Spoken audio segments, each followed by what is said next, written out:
another broadcast of The Soul of the Everyman on ArtistFirst World Radio. All past shows are archived. You can find them at ArtistFirst.com. If you have a question or comment you'd like to contribute to the broadcast, hit us up at DJ@ArtistFirst.com. And here they are, Michael and Margaret Lyons. And thank you very much, Z-Man. And yes, it is Michael and Margaret Lyons. And you're listening to the Soul of the Everyman show. And tonight, we're going to start the show tonight with a big announcement for all you late night radio fans. We are going to be moving to an earlier time. And so, if you guys have gotten used to listening to us at 10 o'clock on Tuesday nights, we are going to be moving to not moving off Tuesday nights. We're going to be moving to 7 o'clock Eastern time on Tuesday nights. And if you really like this time, if this time works for you, the ArtistFirst Radio Network will be there for you, because we're going to have our archive up by that time, and you'll be able to listen to us on the archive, and it'll be just like we never even moved. That's true. I hadn't thought of that, but that is true. So that's our big announcement. And tonight's show, we're going to talk tonight about a topic that we broached a few weeks back when we were talking to Lou Redman.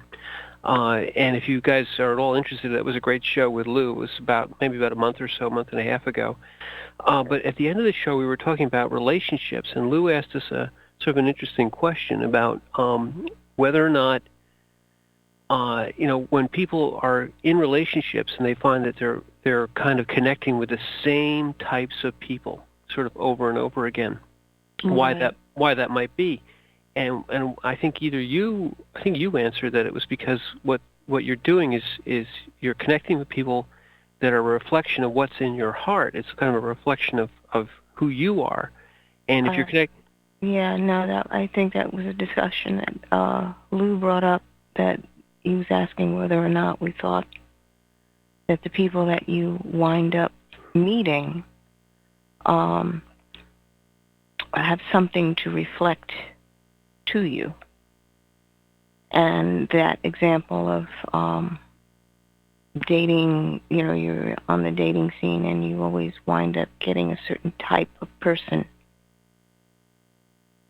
So I must have a great stuff in my heart because I got you.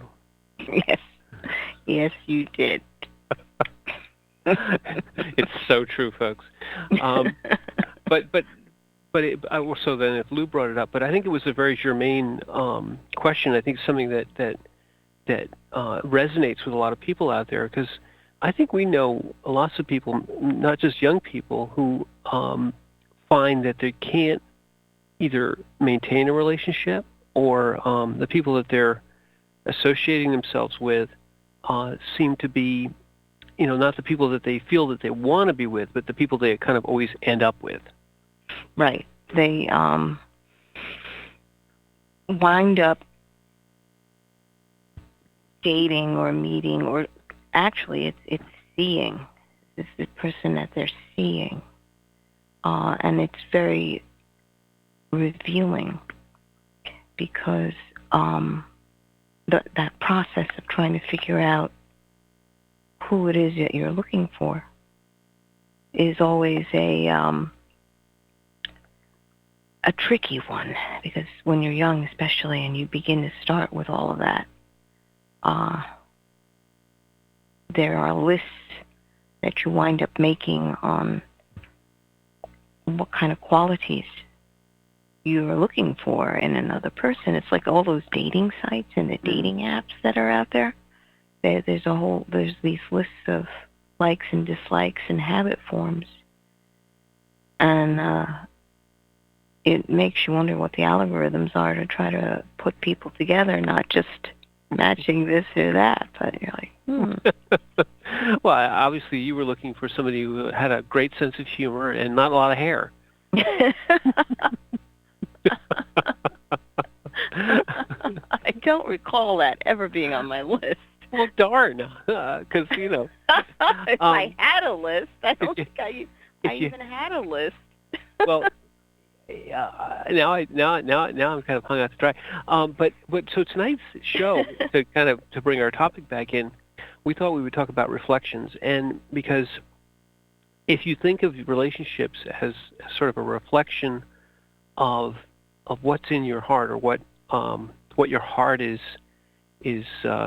seeking, a good relationship, or a relationship which is true to your heart, is going to fulfill that kind of search, and one that you find unfulfilling or unsatisfying, or not, more in the head and less in the heart, is I think what we said is that it's something that you're kind of forcing into your heart. You're taking that head list and putting it into your heart and saying, go look for this, or this is what I want.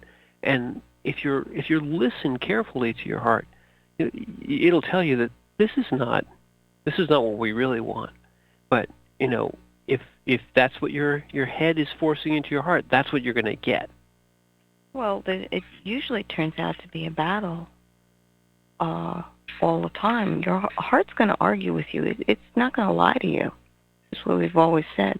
When you want to know the truth about something, you ask your heart. And it will not lead you astray. Your head will lead you astray.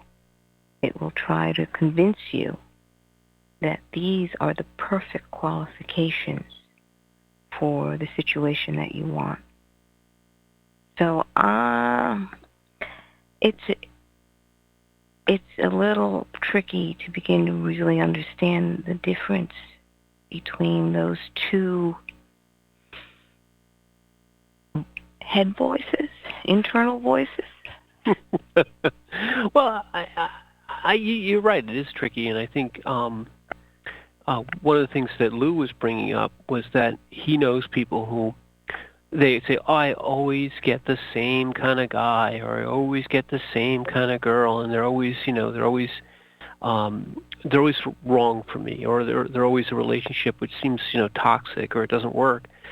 And I think what we could do here is kind of explore, how you force things into that heart of yours, like you're saying, the head list, how that gets in there in the first place, and then maybe how you could turn it around and use the clear eyes of the heart, that everybody has. Right. No, your heart will tell you true. There's it will also tell you if you're going to have a regret about something. Mm. So if you're looking at someone and thinking, should I enter into a relationship with this person? Asking your heart is the best thing. Sometimes there's these warning bells that go off, and it's like, whoop, whoop, whoop, whoop. Danger. Danger. This woman's gonna boil a bunny on you. No, it's bad. No, don't do that. But when it comes to the head is saying, well, listen to me. I can tell you what the perfect person is going to be, and this will bring you to the perfect relationship, and it's everything you said you wanted. Mm-hmm. Which is kind of interesting, because it's usually from the heart that desires rise up. The desires of the heart are there. Mm. So what is this want that is being put in front of you? When you look at it, is that what you really want? And it's usually all these reasons. There's reason upon reason upon reason. I still remember as a young girl being spoken to by my mother about, dating. And you need to find someone who is able to make money. They must have some type of career. You must have a career as well. And let me tell you what career you should have. And then it's again, well, let me tell you what is a good qualifier for the guy that you're supposed to be looking for. Because that's really what it comes down to. They will give you their list.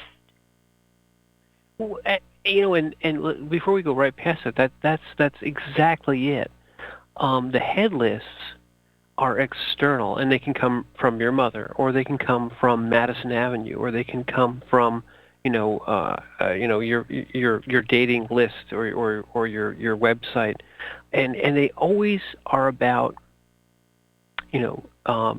material things, physical things. They're never about the feeling or the connection or the I just know it's right. No, that's a bad thing. I just know it's right. What do you mean you feel that? You feel that it's right? No. You're being swept away by your emotions. And of course there is some of that. There's obviously you can be swept away by passion. There truly is love at first sight. I mean, that's why we're still here tonight, because love at first sight. But there truly is love at first sight, because there's a certain emotional, passionate component to this. But there's also the feeling of that's my soul mate, and it's an overused concept, and Hollywood has certainly taken that and run with it, the soulmate thing. But it's true. You can go back through hundreds, if not thousands, of years of literature, and you can find stories of, in essence, love, true love. Well, yes, it's the Princess Bride, but yes, it's also true. It's true love does really does really exist, and it's when the heart is in harmony with the head, or in essence, they're not fighting each other, but the head trusts the heart. And there's the passion connection, there's the heart connection, and the head connection. They're working together, and I think where you end up with these kind of, I'm always getting the wrong guy, I'm always getting the wrong girl. It's when they're not in harmony, when they're fighting each other. Well, I think we're touching on some of the things that we brought up previously, but it has a lot to do with being able to be present in the moment. And when you are present in the moment, you are in full alignment. You can hear your heart, no problem. And to be truthful, okay? Because the other thing is, when you've got that head list set up, you are convinced that the head knows much better than the rest of you, that this is the way it is. Or you've been convinced, like you were saying, your mother or some authority has convinced you that your heart is not to be trusted. Right. And I know of a lot of women who had gone down that road where it was later. In fact, it was one of the moms that we were on the pediatric cancer ward, and one of the moms there had she had a child in there, but she also had an older daughter, and she was upset because there was some problem going on between her elder daughter and the man she married. She turned to me and she goes, "Margaret, I told her to marry this man, and I regret this because the man who really loved her, she didn't marry, and I told her not to because he didn't have a good income, but he really loved her." Mm. And that's the what we just said before. True love and as a concept, let's just think of it in its entirety. True love will find a way, because the material and the physical change and fade, and relationships which are based on the material and the physical oftentimes will wax and wane based on those changes. So if you fall in love with somebody basically because of their looks, in 10 years or 20 years or in 5 years or whatever it is, they don't look the same anymore, and you start to fall out of that relationship. Or if you fall in love with them because, well, they have a big bank account or they have a fancy car or whatever, well, those things may change, or at least that relationship is built on shifting sands. Right. The heart relationship, the relationship of a love or a soul connection, through the heart, you can say, well, we don't have every physical thing that we need. We don't have, the best of everything, but we have, and it sounds trite and it sounds cliche, but we have each other and we have something to build from. Right.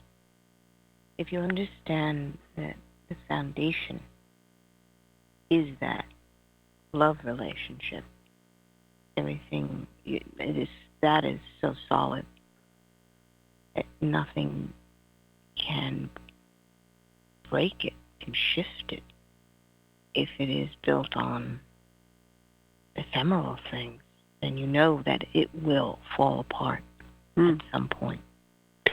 The true love relationship, the one that comes through the heart, goes past death. Yeah. It goes past physical ailments. It goes past circumstances of finances or whatever, and it lasts. And when we look at a relationship which has lasted a long time and it has an enduring quality, it's people have been married 25 years, 35 years, 45 years, 50 years, 73 years, whatever it is. You say, that relationship has stood the test of time because it has some, foundational thing. And that foundational thing is oftentimes that love, that true love connection. You can find 73-year-old relationships or 50-year-old relationships that seem loveless. Maybe they just lasted it out. They just stuck it out. They just said, well, we don't divorce. We stay together, whatever.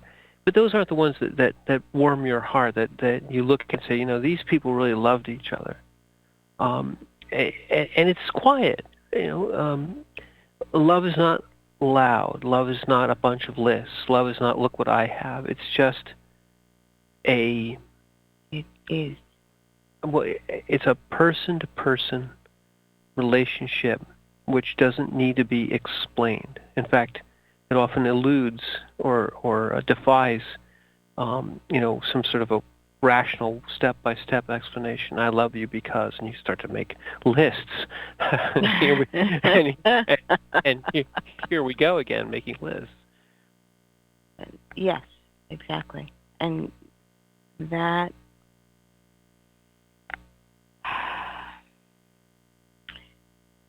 relationship becomes a living, breathing being on its own.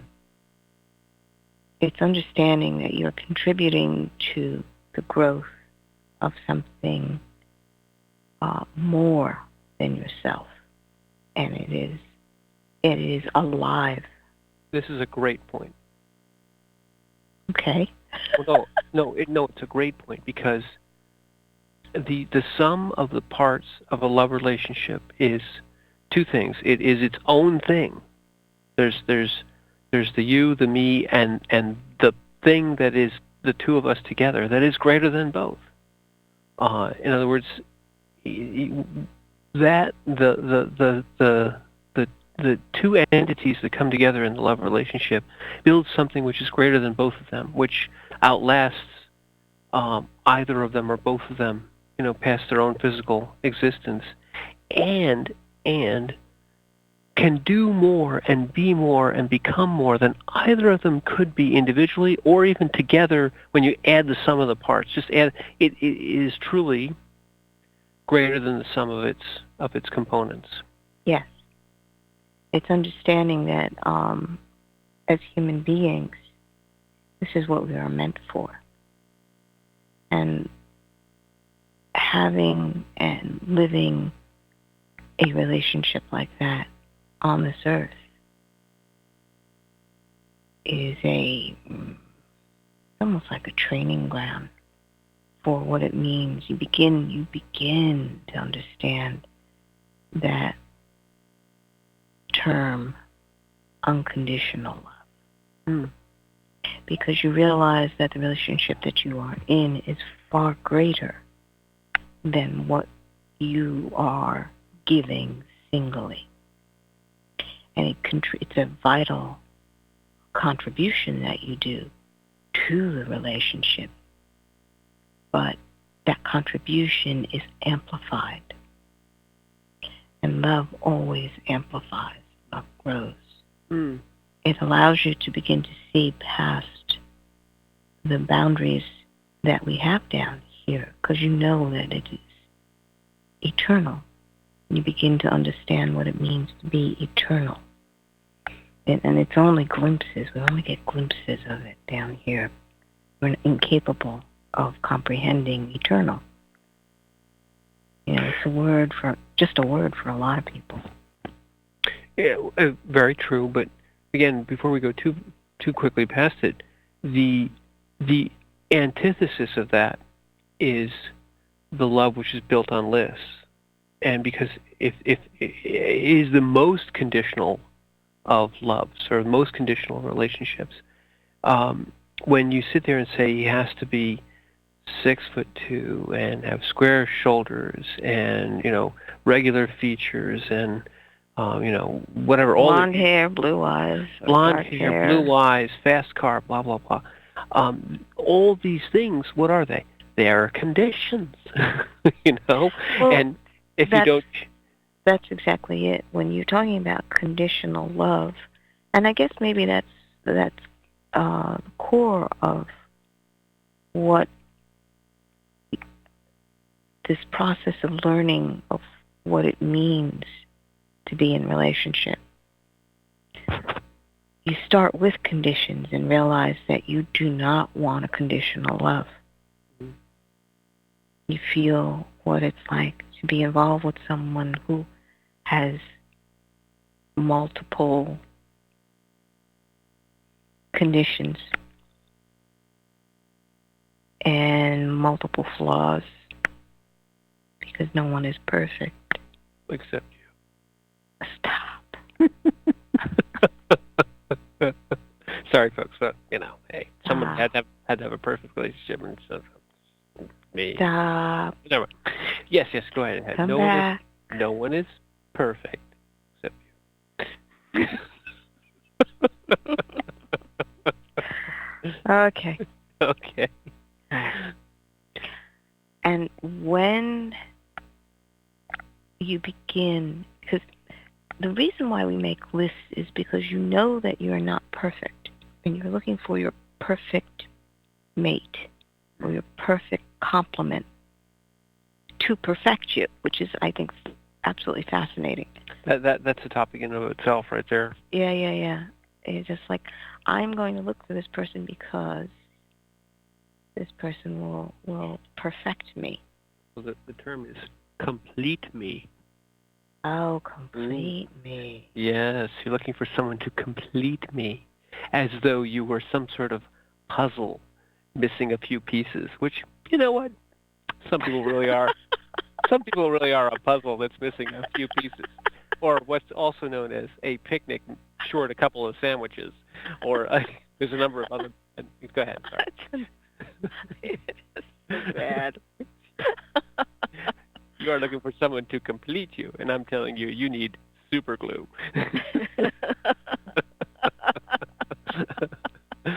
But go right ahead. Oh my, okay. Well, it's very. I don't think a person realizes that when you approach relationships in that particular fashion, what you will call to you is a broken person. Exactly. You don't want a broken person. And why are you defining yourself as a broken person as well? I mean, right there, you're starting right there in, I'm a broken, and I'm looking for my other broken. So what are you going to get? Nothing but broken. Exactly. and I think we said this before, maybe not in with Lou, but when you have two partial people, the sum of those two people is not a whole person. The sum of those two people is even less than, in essence, because what they do is they both they feed off each other. Well, the two broken pieces, the two fractions. When you're putting two fractions together, you actually get a smaller fraction. That's mathematically, but when you're putting people who are needy and broken together, you get a needy, even more broken whole. A thing that is not a whole. When you put two whole people who are really, of course, different, unique in their own ways, but whole, and we're all broken. We're none of us are complete. But you're not a person who is. You are happy within yourself. Exactly. To start with, and you can have something to contribute to a relationship. You have something to give. Right. You cannot give what you do not have. And you can't come with only needs. Right. Yeah. If you bring only needs to a relationship, then you're a broken person looking for another broken person. So you've got like crumbs on the table. It's crummy. It's a crummy relationship. It's a crummy relationship. but it isn't. And when you start out with these lists, and you're taking your head list and all your I need, right? It's a bunch of needs. What you're basically saying to yourself is, I have all these needs, all these holes, and I'm looking for someone to fill these lacks, these needs, these wants, these holes. And in being as complete and as whole as you can be internally, you will find someone who complements you. But if you do nothing but identify yourself by your holes, by your lacks, by your brokenness, you will not find someone who complements you. You'll find somebody who brings even more, who almost opens the holes wider, makes you more broken. Right, because it's not a growing relationship. Exactly. You are bringing together, this pile of blocks. Because most people think that, well, aren't I a half, and I'll find a half, and then we'll be a whole together. I say, no, relationships don't work like that. No. They don't work like that at all. It's not an additive thing. If anything, if you got to choose a function in mathematics to describe relationship, it's a multiplicative or a division. Or some sort of really bizarre integration that's hard to do. No, well, we're not going to start with multiple integration. Please, we're the summations. Let's just stop right there. Let's just stop there. Stopping. Because the higher mathematics and relationships are both really, really dangerous.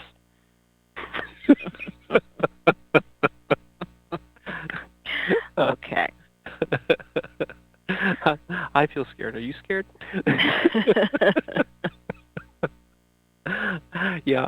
And at this scary point in the middle of the program, we're going to take a small studio break to reset ourselves. When we come back on the other side of the break, we'll talk a little bit more about reflection.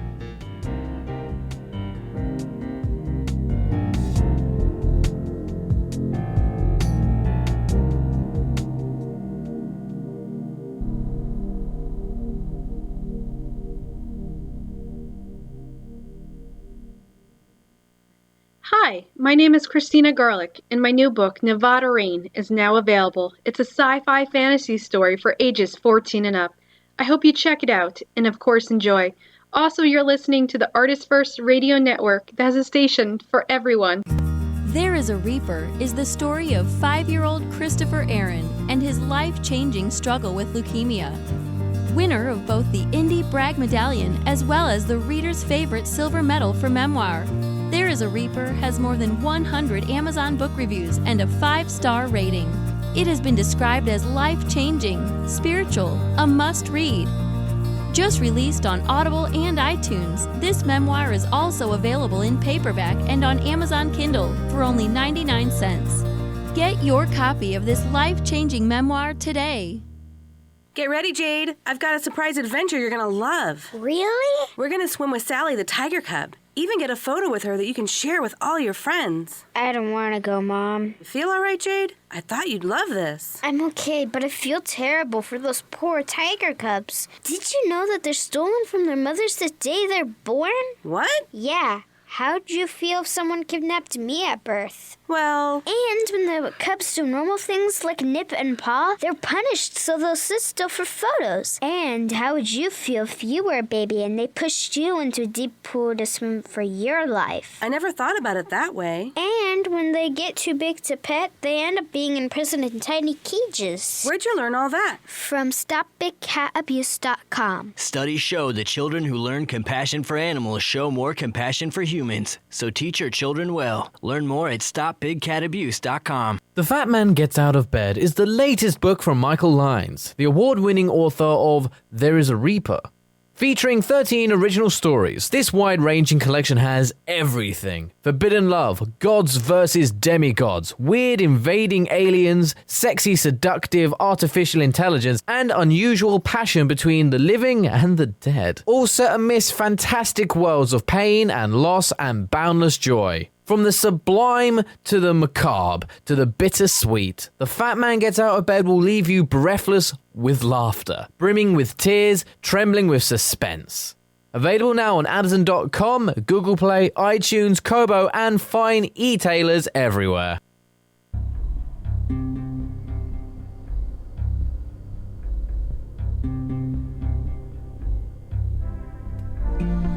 You are listening to The Soul of the Everyman on ArtistFirst Radio.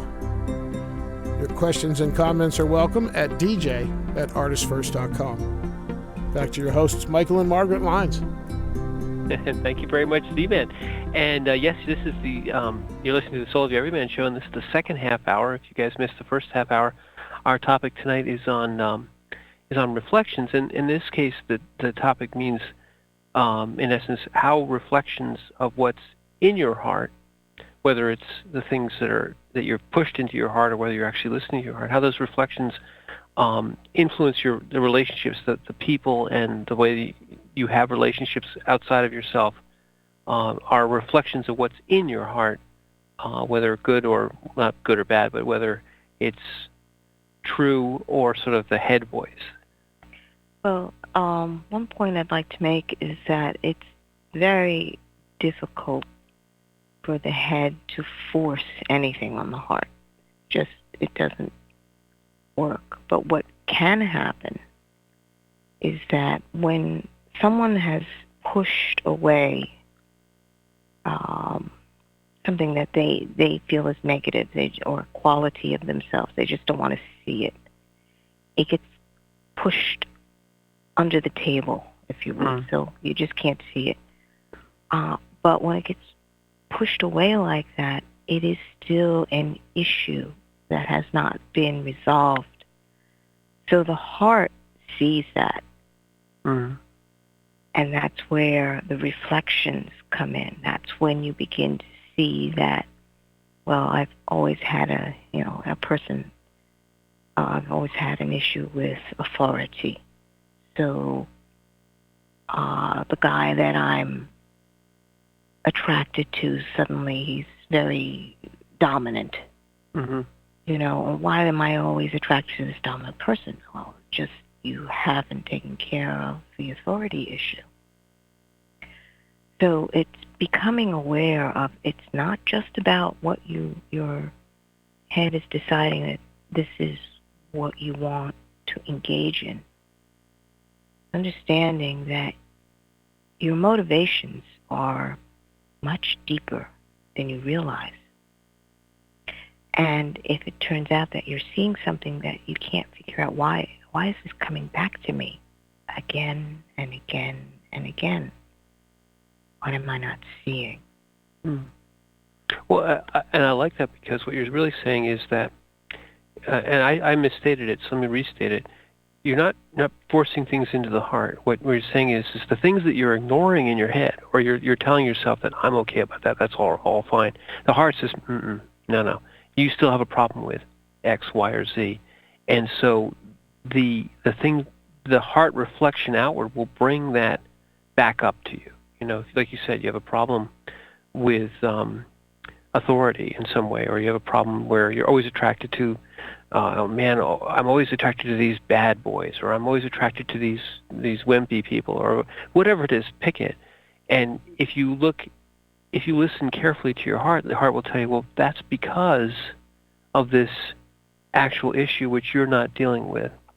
Right. And so last half hour we talked a little bit about this, but what it is if you want to change this kind of treadmill of relationships where you say, well, I'm always getting the wrong X, Y, or Z, you've got to look internally. You've got to actually sit back, go internal, ask your heart why, and not why and give it a bunch of lists and say, well, I want this and this and this and this, and why aren't you giving me that? No, it's what part of me is getting reflected into these things that I don't like, because what you're seeing, to be brutally frank, is you're seeing what you don't like about yourself in the people that are being attracted to you.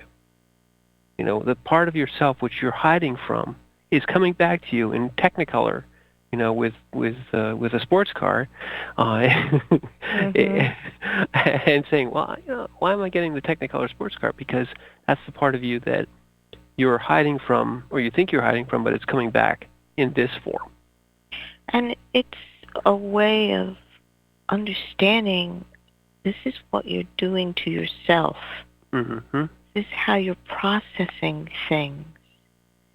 And you really want to be free of anything that locks you down that way, where you're continually getting hit in the head with this person, quality, relationship. Mm-hmm. What is, and to train yourself to stop, look at it, and say, what am I missing? What is this saying to me? And that's the hardest thing to do, because I think it's much easier, more convenient, and safer to say, oh, these people are coming to me. It's something wrong with them. There's something wrong with these people. I got to find better people. But that is exactly what they say. Exactly. I mean, these people. I got to find better people. These people are. But instead, you've got to. And if you go to our website on Soul, the Soul of Everyman site on ArtistFirst Radio, you'll see that we have a nice graphic there for tonight's show, which is a beautiful picture of a tree that's reflected into the water, and the reflection is distorted by the water. But in essence, what you're seeing when you look out there at these things, these people, these relationships that are coming to you, they're a distorted view of what's inside your heart that's causing these things to be the wrong relationship. Now, of course, we're talking about the sort of the toxic side of this. If you heal yourself, and to the extent that you do heal yourself, those relationships will change almost magically. You'll say, I've forgiven myself for the fear I was having. I've forgiven myself for the anger I was having. And all of a sudden, non-fearful, non-angry people are being attracted to you. Right. Fear really is something that will mess you up big time. Big time. Well, especially when it's unrecognized fears that you may have hidden away a long time ago. Mm-hmm. And those are usually the hardest ones to find. Because they're, you're afraid. You're actively trying to avoid that. Mm-hmm. You want to run from that because it's too ugly or too painful. But realizing that becomes part of your reality cage, because you hem yourself in with fear at that point. And so all you're seeing is through the bars of fear. Everything that you're seeing is through the bars of fear. It's a big one. Mm-hmm. and this is just a good, kind of sit yourself down and look at yourself in the mirror and say, to the extent that you can identify things that make you afraid, and not just things, I hate bumps in the night, I don't like tax men, fears that truly are traumas. They're truly something which put you in a place where you were in fear, an existential fear, a fear for your life or for your injury or whatever, and it's really gotten down deep inside yourself. The side effects of that fear will be reflected in the people that are attracted to you. Either they'll personify that fear, or sometimes you'll see this with relationships where, in essence, the people that you're attracted to have that same neediness. They have that same brokenness, and you're broken, but you're attracting the same broken people to you who have those same fears. And when you put two people with the same brokenness together, it just gets more broken. It doesn't get better. Right, because neither of you at that point have skills to extricate yourself from that vicious cycle. Right. And breaking that cycle is, it takes a lot. But it can be done. Truth be told, if you continue, because that cycle is how do I say this? It's a soul cycle. It is what you choose. It is what you feel, your emotions that rise. And it also incorporates the body habits that happen to come up at the same time, what you are accustomed to feeling. And these can be bloodline, too. Mm-hmm. Yeah, yeah. But when you have a connection to your spirit, everything can change because you can ask for help, for courage to make a decision otherwise, not the same decision you have always made. Certain habits, like, okay, this person has these qualities, and suddenly you get the same. Well, I'm attracted to that.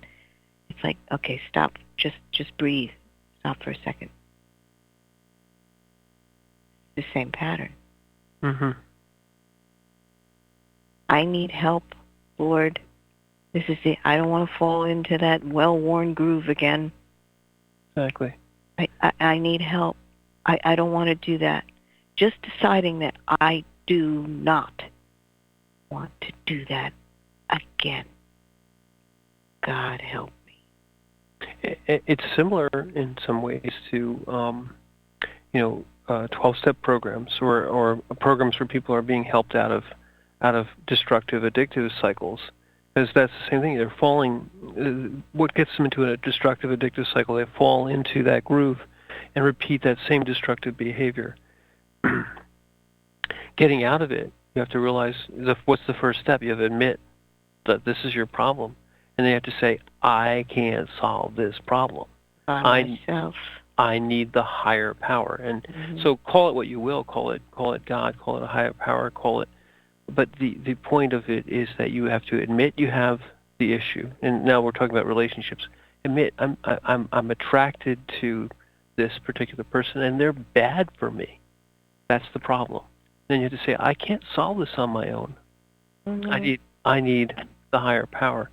And relationship counseling and helping people get rid of these reflections of toxicity is almost always going to bring you back to internally looking at why this toxicity is attracted to you, or why you're attracted to it.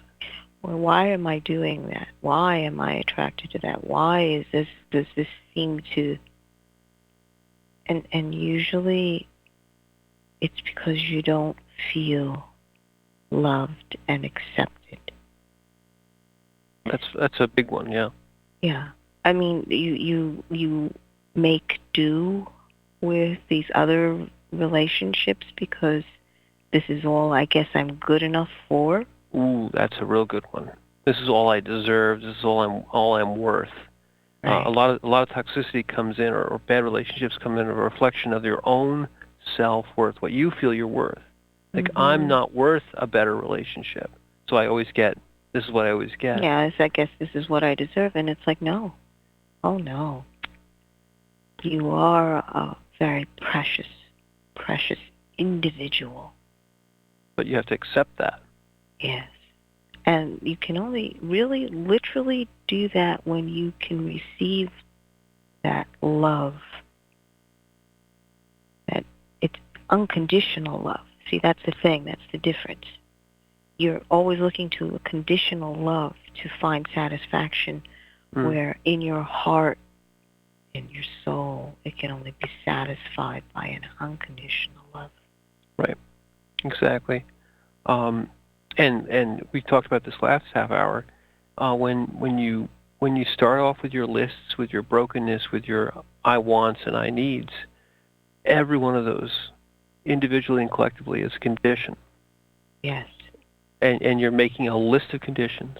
I've got all these holes that somebody has to fill, and I've got all this brokenness that somebody has to fix. And so unless they can fix these holes and fill that brokenness, I don't want them.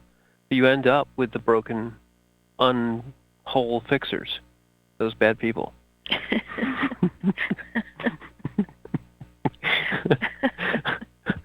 But it's not. But it's funny. But it's not funny because, again, I was when we went and found this picture that we put up on the website. If you'll note, again with the reflection, those two, the one tree that's reflected in the water below, where are they bound? Where do they touch each other? At the root.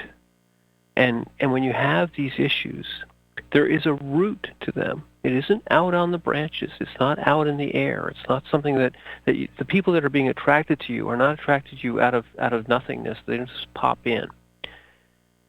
The problem is at the root, and the root is the heart. The heart is the true seer, but it's also, when you get damage, the damage is there. Mm-hmm. Yeah. And the heart is where your soul resides. It's seated there, and its foundation is supposed to be unconditional love. Right. And when you can receive that, that's when you begin to see things truly around you. Nothing can be hidden from you when your soul is seated in unconditional love. The clear eyes of the heart, exactly. Right. And that only happens when you have that relationship with the divine. Because it's only the divine that can pour unconditional love into your soul, into your heart, and begin to fill it. And maybe people who are listening to this might say, well, that sounds too hard. And it taken in toto, it sounds too hard. But so does recovery from the most deepest, darkest depths of addiction. Sounds too hard. What this is a process. Mm-hmm. And you have to, the first step, before you even take the first step of saying you have a problem, the first step you have to say is, it's going to take time. And you have to give yourself that time. Once you say to yourself, I don't want to live this way anymore, whatever it is, okay? It doesn't have to be relationships, but I don't want to have these relationships anymore. It's going to take some time, some introspection, some space. Give yourself the space. Give yourself the time. Open yourself up and just listen, for this, for these heart clues, for these heart words. Because those, the heart is another thing that the head will yell and scream and tell you and give you lists and talk real loud and have lots of things to say, but the heart whispers. However, once you start to listen to the whispers, they get very clear and they can get louder. But in the beginning, it's a low, sweet voice that is the heart voice. When you want to hear it, you've got to be quiet. You got to shut the head up. You got to say, "Hey, you have been getting me in trouble for like the last billion years. Shut up. I want to listen to the heart." Right. Or distracted. The heart does not distract you in that way. It's the head that wants to give you reason upon reason on why it works or doesn't work.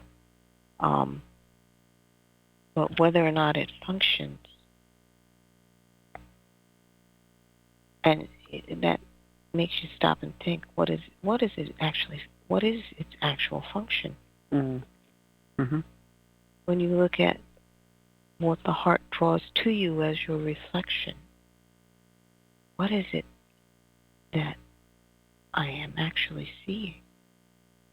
Are you still enough internally to be able to take stock of your own reflection? Yeah. Where are you? And who are you? And how did that happen? And I think, we talked about a little bit, to go back to Lou for a second, is I think it's difficult in many ways for younger people these days.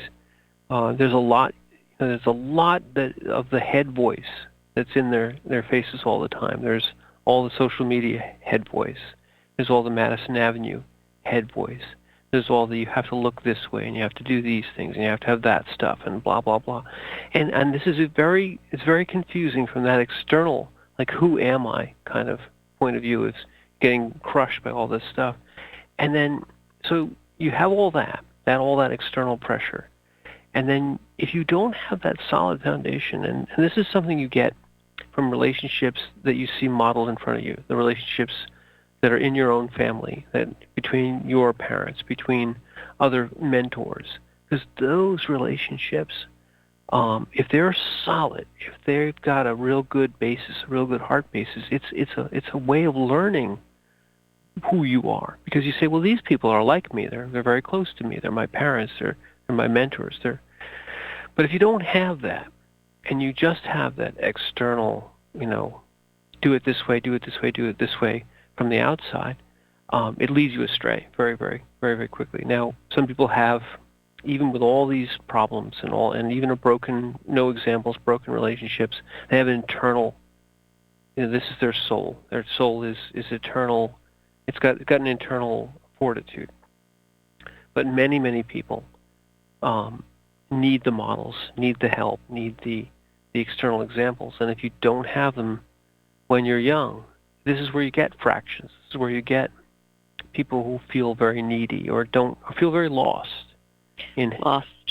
Yeah. Because humans in general, we learn by example. Yeah.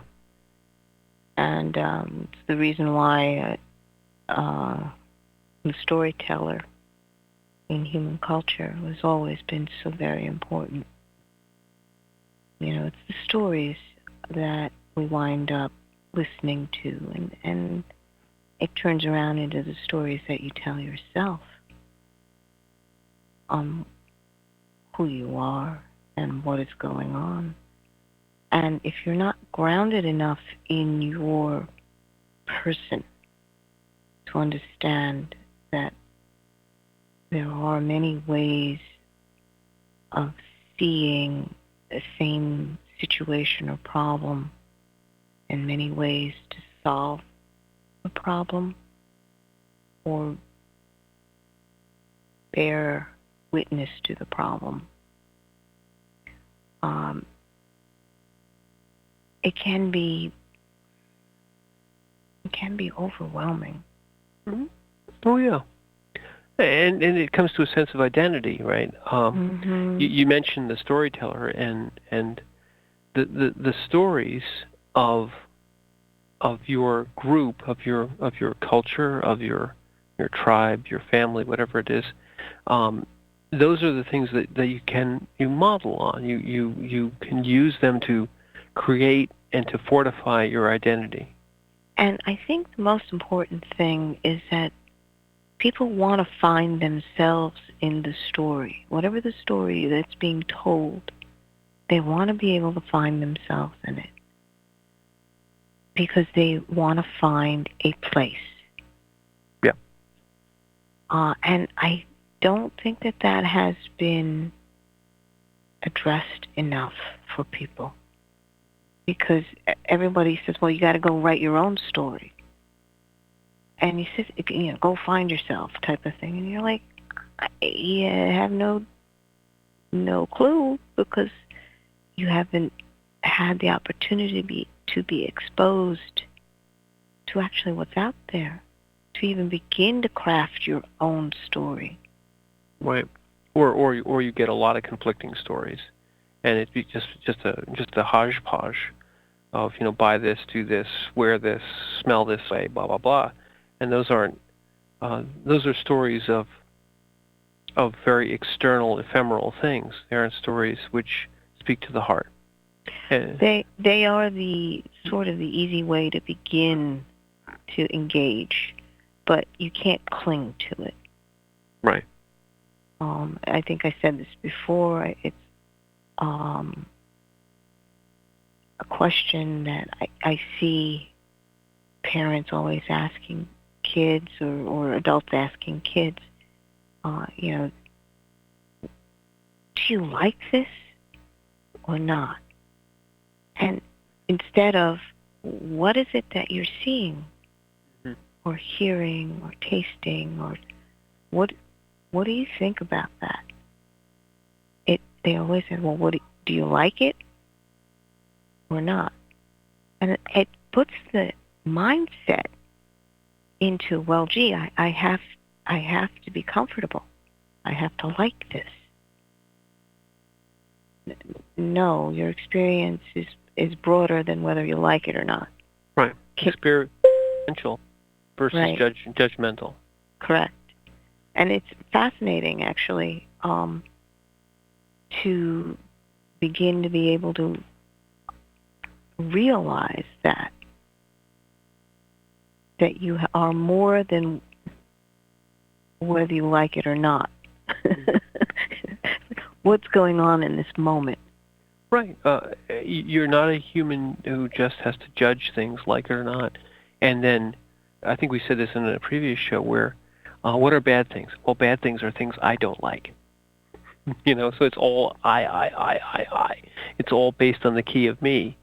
And that's another way that you get a reflection of a relationship where you get very egocentric people who are all about themselves. You say, well, why am I always getting these people who are such egoists and such, so wrapped up in themselves? Well, hey, take a look at take a look in the mirror, because that's what you are. You have to have all this. So that reflection, and I don't want to go into that particular pathology, because we're running near the end here, but that reflection of self is where you have to start. Right. Right. And I think right now we've reflected all the way to near the end of the program, and I don't want to miss the very end here. Is that, folks, this will be our last program at 10 o'clock. We're going to be moving to 7 p.m. Tuesday evenings Eastern Time, and I guess that's 4 p.m. On the West Coast. And so tune in next Tuesday at 7 for the Soul of the Everyman show. We'll have some really wicked, awesome topic to talk about. And I'm Michael Lyons. And I'm Margaret. And thank you for listening.